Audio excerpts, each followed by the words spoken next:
The hobby of gardening in itself is just like existence of the humans ever since the first day. We plant a seed, it converts into an adult plant, it bears flower that produces fruit, that gives us the seed for the next season. Just like we are born, we get raised, we multiply, we become swelling of the ground. The most popular vegetable, technically it's a fruit, but the most popular vegetable on the planet is tomatoes.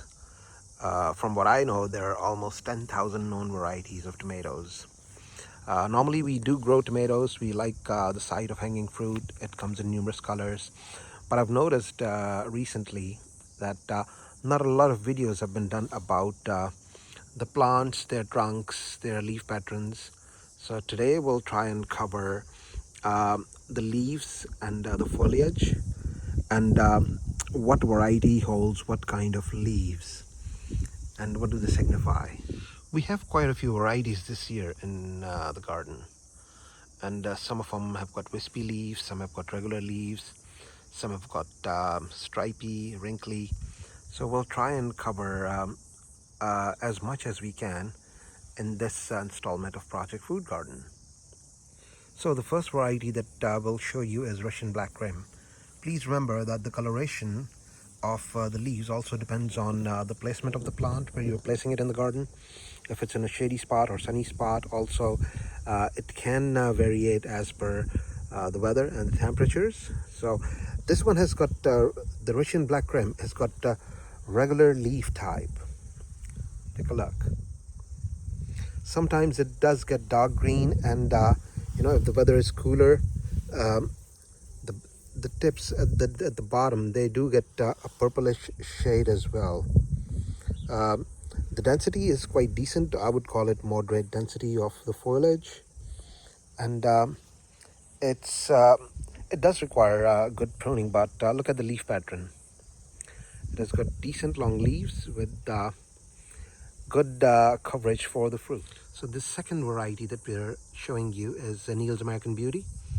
You would see that the texture and the design of the leaves, it's a little different. It's not showing the white color in the sun, but comparatively it's the pattern is quite ruffled. Take a look. And when the weather is cooler, it also tends to get green. But look at the same pattern. I mean, the foliage, the weather was a bit cold yesterday, so they're a bit purplish on the ends. It has got large broad leaves, which tends to provide good cover for the fruit. But in New Zealand we do need a lot of sun to hit the fruit so it can get mature. And it has got a fuzzy texture. If I'm trying to show it to you, that it has got a bit of fuzz.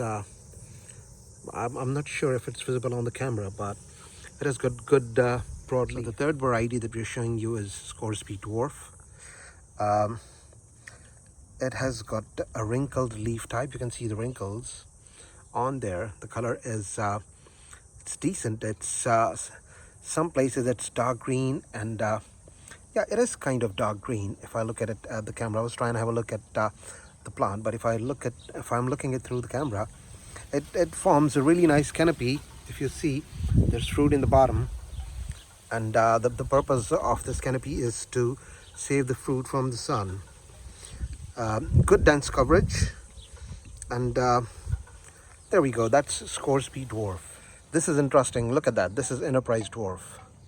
It also has got wrinkled leaves, but the size as compared with the Scoresby Dwarf, it's quite different. Look at that. Such massive big leaves. And again, the idea is to cover the fruit. So you can see there's a lot of fruit. Look at the coloration. Look at that.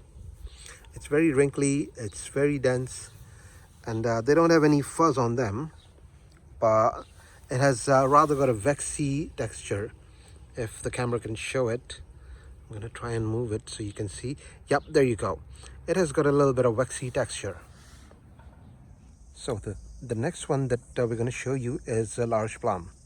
I did uploaded a video about it yesterday, so you can see that it is regular leaf type, but the leaves are elongated and slightly serrated. It has got medium to sparse foliage coverage, and more than a plant, I would call this a vine. It requires a lot of support, and I mean, if you do prune it, it would give you good results. You can see the overall health of the plant is good. Look at the color. The color also differs. Where the sun would hit the leaves, the color would fade a little bit as compared with the leaves that would be in the shade. So it has got really nice set of leaves, and you would see and you would notice for the ones that we would show you furthermore as well, that there is a slight difference of the shape in every leaf of every variety. So the next one that we're showing you is Amish Orange Oxheart. Look at that.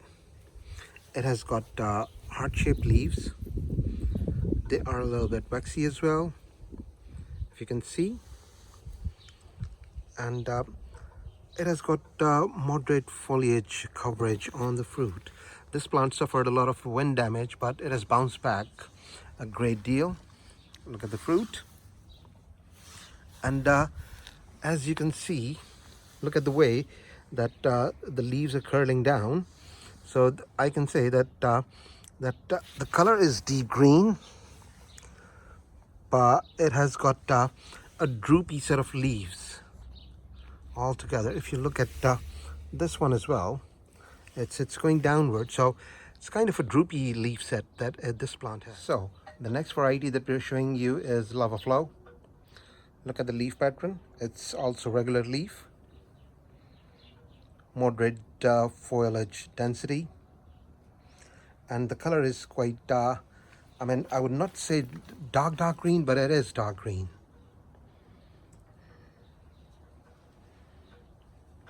It has got a slight tint on the leaves as well, but the sun is not the sunlight, the way it is hitting the leaves, it's not showing. There we go. That's Lava Flow.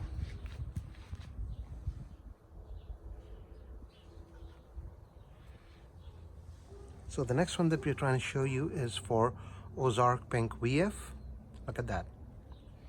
Because this is in full sun spot, so it's medium green. Normally it is supposed to be dark green, but this is in full sun, so it's medium green foliage. It has got a velvety texture to it. If I could go really up close and personal, you would see it. There we go. And the size of the leaves, as you can see, is quite big as well.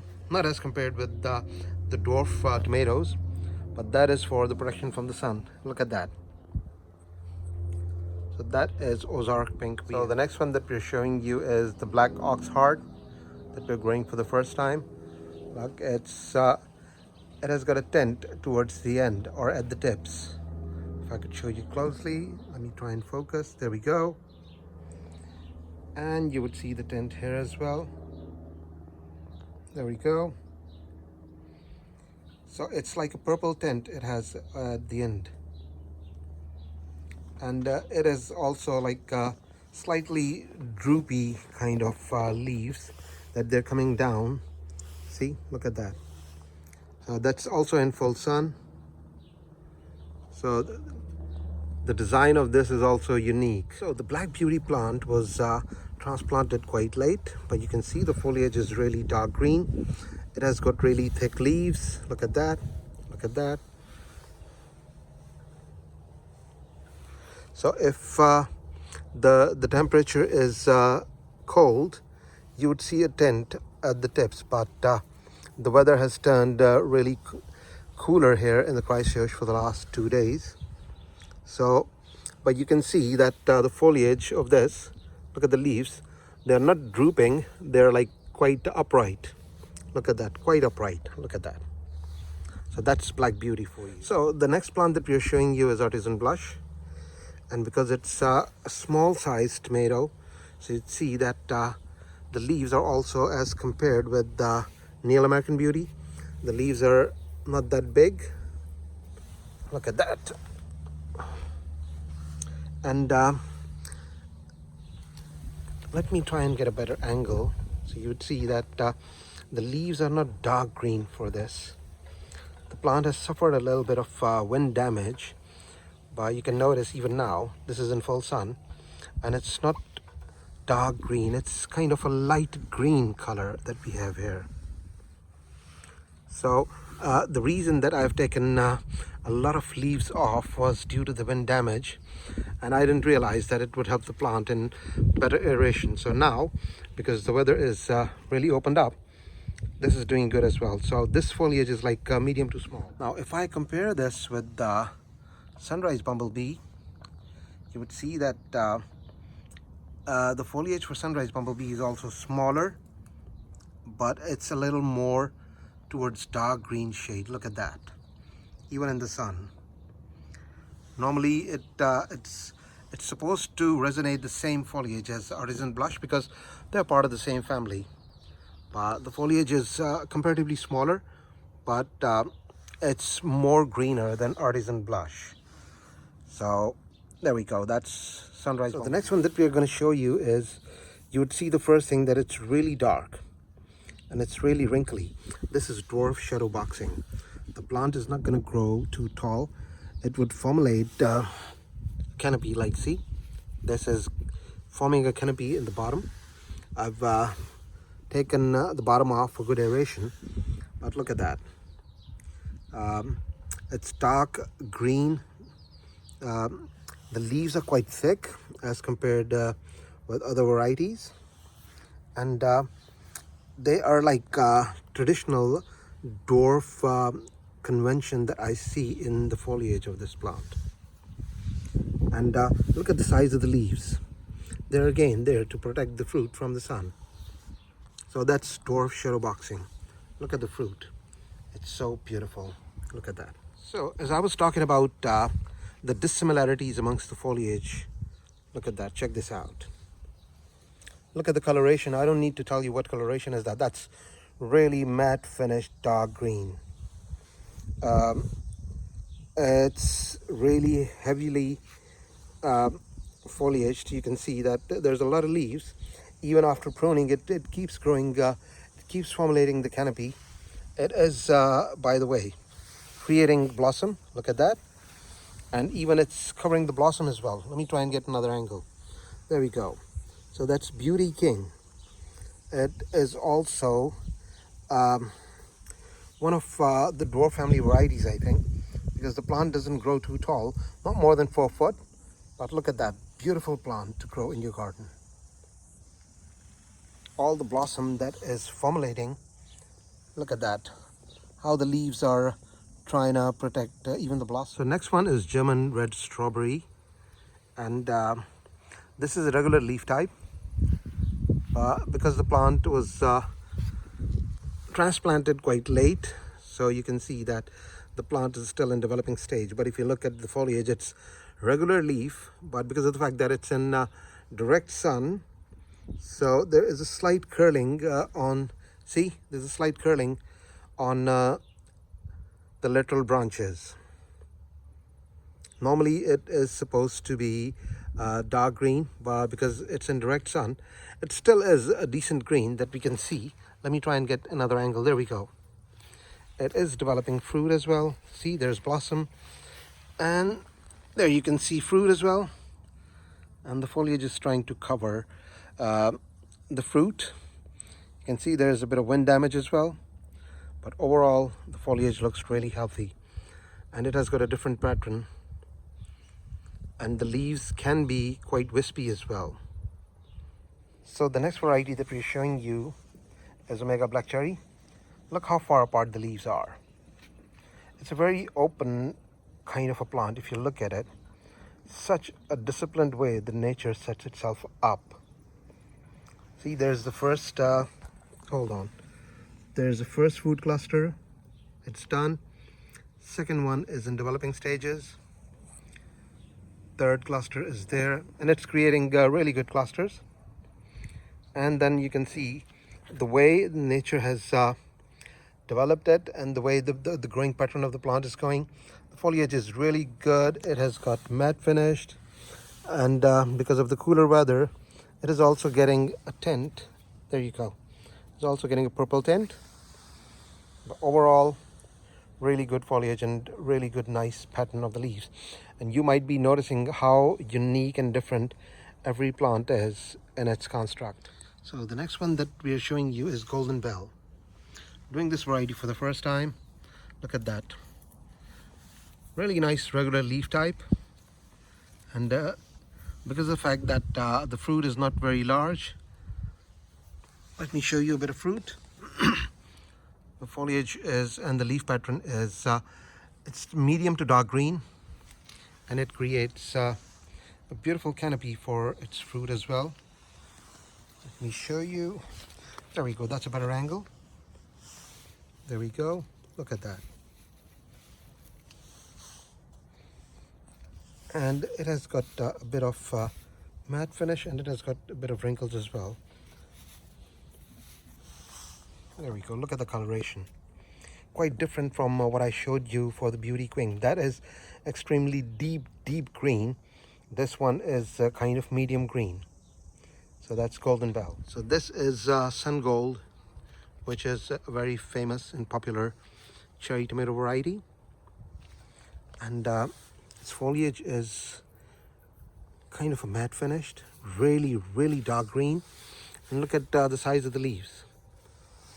It's creating awesome clusters. If I could show you that. There's some fruit in the bottom as well. The first cluster, and then the second cluster. And look at the foliage. That pretty much resonates the Omega Black Cherry.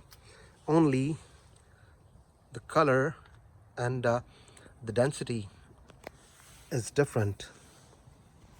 Like I said in the beginning of the video, every variety of the tomato has a unique feature. So the next one that we are looking at is Ole. That's a Spanish variety. It has, this is also a regular leaf type. Medium to large leaves, slight serrations. It's kind of moderate. It's not dense foliage, but it's kind of moderate. It has got velvety texture. If you could see, I don't know if the sun is doing justice to it or not. It has got a velvety texture, which is there for the fruit protection. It is, look at that. It is creating awesome clusters, and it is creating awesome fruit as well. So there we go. That's Ole. So apart from all the variations in the foliage, there is a different kind of leaf set, which we call the potato leaf. The foliage is, this is good medium to dark green. This is, by the way, brandywine pink. So if you can look at the foliage, and from underneath it has got a purple tint as well. And this, if you would show this to a beginner tomato grower, they would say that that's not a tomato plant, that's a potato plant. But this is potato leaf variety. And look at that. Good coverage for the fruit as well, because of the size of the leaves. And it has got a decent trunk. And look at the shape of the leaves. So if I would give you an aerial view now of the other foliages, you would see the difference. There we go. That's Beauty King. That's Russian Black Rim. That's Omega Black. So I hope you would like this topic of covering the leaf and foliage and the design pattern and the other features that identifies one variety from the other variety. And we are still in mid-season, so things are looking up. Some of the plants have really taken off, as you can see. So that's pretty much it from this episode. I hope you're liking this season. So we thought of covering this topic as well. Like I said in the beginning, not a lot of information was available on YouTube about the foliage and the leaves and what every variety is, why every variety is different from every other variety. So if you like the content that we're sharing with you guys, please give us a click, subscribe to the channel, and support us. Have a lovely day, everybody. Goodbye.